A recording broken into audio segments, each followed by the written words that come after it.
Assalamualaikum warahmatullahi wabarakatuh. Hari ini kita akan belajar tentang kebutuhan sistem berorientasi objek.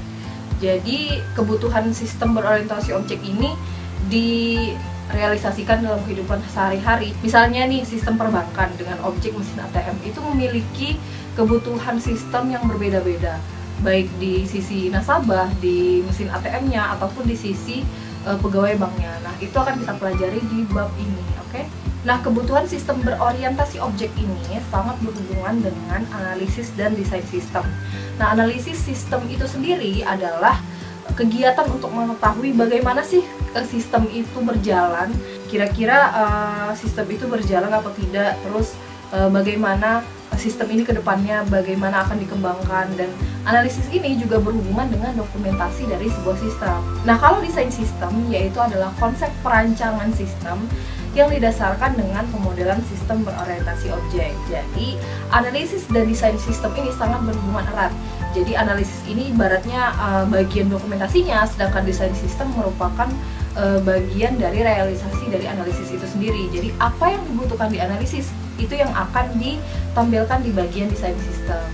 Nah, di sini kita akan belajar tentang rekayasa kebutuhan, atau bahasa lainnya adalah requirement. Jadi nanti untuk anak RPL nggak usah heran lagi dengan kata-kata requirement. Jadi requirement ini akan sering kalian temukan, sering kalian pelajari. Jadi requirement ini adalah deskripsi bagaimana sistem harus berlaku. Maksudnya tuh gini. Jadi di sistem ini harusnya itu seperti apa? Contohnya misalnya di sini adalah sistem pemilihan ketua OSIS. Nah, misalnya sistem pemilihan ketua OSIS itu memiliki requirement di mana satu peserta didik bisa memilih satu kandidat. Nah, itu maksud dari requirement. Jadi bagaimana sistem itu harus berlaku, itulah yang dinamakan dari requirement. Nah, requirement itu ada banyak ya. Nah, di sini kita akan bahas beberapa kategori dari requirement. Yang pertama adalah functional requirement. Jadi functional requirement ini berhubungan dengan fungsi dari sebuah sistem. Seperti yang tadi kita udah contohkan, misalnya sebuah sistem pemilihan ketua OSIS itu harus bisa untuk satu siswa atau satu peserta didik itu memilih satu kandidat. Nah, itu termasuk dalam functional requirement. Nah, yang kedua yaitu deployment requirement. Nah, kalau deployment ini itu berhubungan dengan tools atau semacam media yang kita gunakan untuk mengembangkan sistem tersebut. Nah, contohnya di sini misalnya ketika kita membuat sistem, kita menggunakan UML atau Unified Modeling Language untuk perancangan sistem. Yang ketiga yaitu deployment requirement. Nah, kalau deployment ini berhubungan dengan perangkat keras atau hardware yang kita gunakan ketika kita merancang sebuah sistem. Jadi misalnya nih, ketika kita merancang sistem, kita menggunakan hardware dengan memori 8 GB dan menggunakan Ubuntu server misalnya. Nah, itu contoh dari deployment requirement. Nah, yang keempat yaitu performance requirement. Nah, kalau performance itu pasti hubungannya dengan performa atau kualitas dari sistem. Jadi, contohnya di sini misalnya sistem pemilihan ketua OSIS yang kita buat tadi itu harus bisa diakses oleh 600 orang siswa secara bersamaan. Nah, itu maksud dari performance requirement. Nah, ada juga dokumen requirement. Jadi, dokumen requirement ini berhubungan dengan kegiatan dokumentasi seperti analisis, perancangan, desain, pengembangan, dan lain sebagainya yang berhubungan dengan dokumen dari sistem tersebut. Nah, yang terakhir yaitu support requirement. Nah, support requirement ini seperti dukungan teknis dari perusahaan demi kelancaran perancangan dari sebuah sistem. Nah, contohnya nih, sebuah perusahaan mengadakan seminar atau workshop bagi para perancang sistem. Nah, itu yang dimaksud dengan support requirement.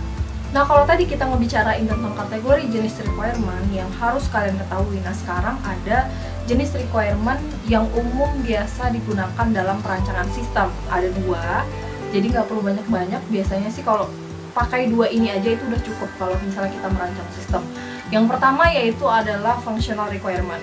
Seperti yang tadi dibahas, kalau fungsional itu berhubungan dengan fungsi dari sebuah sistem. Jadi bagaimana sistem itu harus bisa, misalnya kayak tadi, sistem pemilihan ketua OSIS menyediakan layanan berupa peserta didik itu bisa memilih satu kandidat dan bisa melihat bagaimana presentasi dari pemilihan keseluruhan siswa.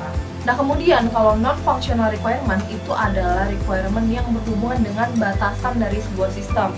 Misalnya kayak tadi, sistem hanya bisa diakses oleh kurang lebih 600 siswa dalam waktu yang bersamaan. Terus misalnya lagi sistem akan diupdate selama 2 jam sekali. Nah, itu termasuk dalam non-functional requirement. Nah, sekarang kita buat contohnya untuk membuat functional requirement dan non-functional requirement pada sistem mesin ATM. Jadi nanti dari requirement ini kita akan kembangkan lagi ke diagram use case. Jadi untuk bab kedua ini kita akan belajar tentang perancangan dari diagram use case.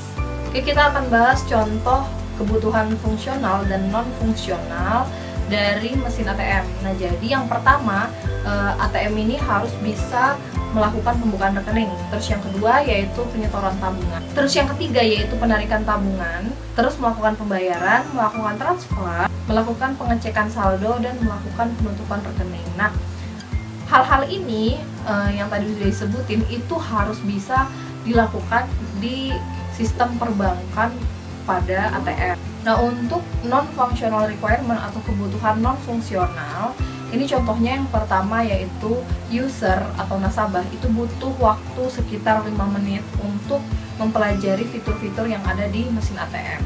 Nah, yang kedua yaitu pada mesin ATM itu membutuhkan minimal waktu 10 jam dan maksimal 24 jam untuk sistem tetap berfungsi dengan pasokan listrik yang memadai.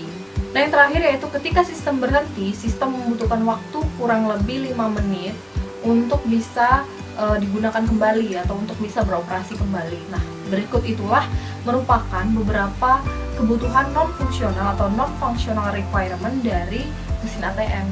Nah, sekarang kita akan mulai belajar salah satu jenis UML yaitu diagram use case. Nah, diagram use case di sini adalah diagram yang mendeskripsikan segala interaksi yang bisa dilakukan oleh aktor dengan sebuah sistem. Jadi, apa aja sih kira-kira yang bisa dilakukan oleh aktor terhadap sistem tersebut, itu yang akan kita masukkan ke dalam diagram use case. Nah, di diagram use case ada dua simbol penting. Yang pertama yaitu aktor digambarkan seperti bentuk orang. Kemudian yang kedua yaitu use case, itu digambarkan seperti bentuk elips. Nah, disinilah kita menuliskan kira-kira apa aja fungsi yang bisa dilakukan pada sebuah sistem. Jadi aktor itu bisa ngapain aja, itu akan kita tuliskan di dalam use case tersebut.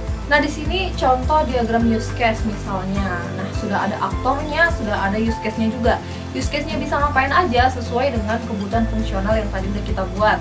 Contohnya yaitu bisa melakukan penarikan, bisa melakukan transfer, bisa melakukan pembukaan rekening, bisa melakukan penutupan rekening, dan lain sebagainya. Jadi semua requirement yang tadi yang sudah kita jabarkan itu diaplikasikan ke dalam diagram use case. Nah, kalau tadi kita membahas tentang diagram use case, sekarang kita membahas tentang diagram aktivitas.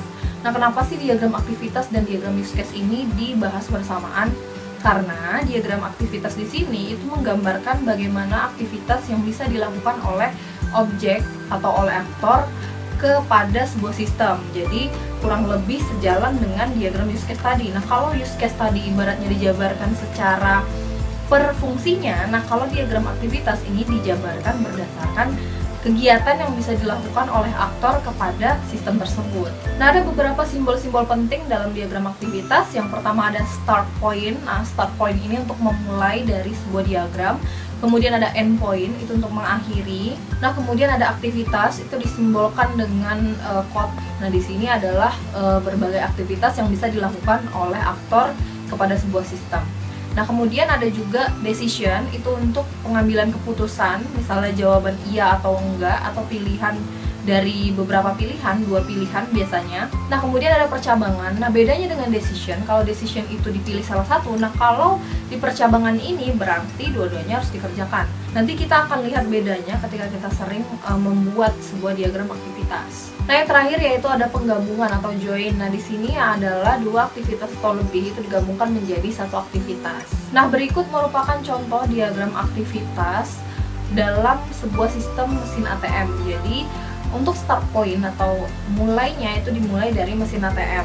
Nah, kemudian nasabah memasukkan kartu ATM ke dalam mesin ATM. Nah, itu harus dibuat semuanya. Jadi semua rangkaian proses mulai dari nasabah memasukkan kartu ATM, kemudian diproses ke mesin ATM, kemudian mesin ATM menanyakan nomor PIN, kemudian nasabah memasukkan PIN-nya. Nah, itu semua prosesnya, semua aktivitasnya itu ditulis di dalam diagram aktivitas. Jadi ada 3 pihak yang terlibat di sini. Yang pertama mesin ATM, yang kedua nasabah, dan yang ketiga dari pihak bank. Jadi secara nggak langsung ketika kita mengakses sebuah ATM, itu juga akan membutuhkan persetujuan dari banknya. Jadi kita nggak bisa asal memasukkan kartu ATM, mungkin kartu ATM orang terus kita masukin pinnya asal-asal, nah itu nggak bisa. Nah disinilah pentingnya validasi dari sebuah sistem. Nah jadi rangkaiannya seperti yang sudah digambarkan. Nah kurang lebih mungkin nanti bisa dipelajari lagi. Kita jelasin secara dasarnya aja, yang penting paham dulu gimana cara bacanya, terus kira-kira itu tulisan-tulisan itu dari mana asalnya. Nah itu yang penting tahu di situ dulu aja. Nah diagram di atas itu adalah proses gimana nasabah ingin melakukan penarikan dana pada sebuah mesin ATM, hingga akhirnya nasabah menerima sejumlah dana dari sebuah mesin ATM dan mesin ATM mengeluarkan kartu ATM. Dan endpointnya atau poin akhirnya itu berakhir di mesin ATM juga. Nah kesimpulannya ada beberapa hal penting nih yang kita pelajari di bab 2 ini. Yang pertama yaitu kebutuhan sistem berorientasi objek itu berhubungan erat dengan analisis sistem dan desain sistem. Analisis sistem adalah kegiatan bagaimana untuk mengetahui sistem itu sedang berjalan, untuk cara mengembangkannya, cara mengatasi masalah yang ada pada sistem. Nah kemudian kalau desain sistem adalah konsep perancangan dari sebuah sistem dengan melihat konsep pemodelan yang sudah dilakukan pada sistem tersebut. Terus kita juga belajar tentang beberapa kebutuhan atau requirement yang ada pada sebuah sistem. Nah yang biasa digunakan yaitu ada functional requirement atau kebutuhan yang berhubungan dengan fungsi dari sebuah sistem, dan non-functional requirement yaitu kebutuhan yang berhubungan dengan batasan-batasan sebuah sistem. Nah kita juga udah belajar beberapa diagram UML atau Unified Modeling Language yang digunakan di beberapa sistem. Nah yang pertama yaitu tadi ada diagram use case. Nah diagram use case ini adalah untuk mendeskripsikan informasi berupa interaksi dari aktor kepada sebuah sistem. Kemudian ada juga diagram aktivitas. Nah diagram aktivitas ini adalah serangkaian aktivitas atau kegiatan yang bisa dilakukan oleh aktor kepada sebuah sistem. Jadi semua rangkaian kegiatan yang bisa dilakukan mulai dari nyalanya mesin atau mulai dari nyalanya suatu sistem sampai nanti berakhir ke tujuan dari pengguna menggunakan sistem. Oke, sekian pembelajaran di bab 2 tentang kebutuhan sistem berorientasi objek. Terima kasih sudah menonton. Assalamualaikum.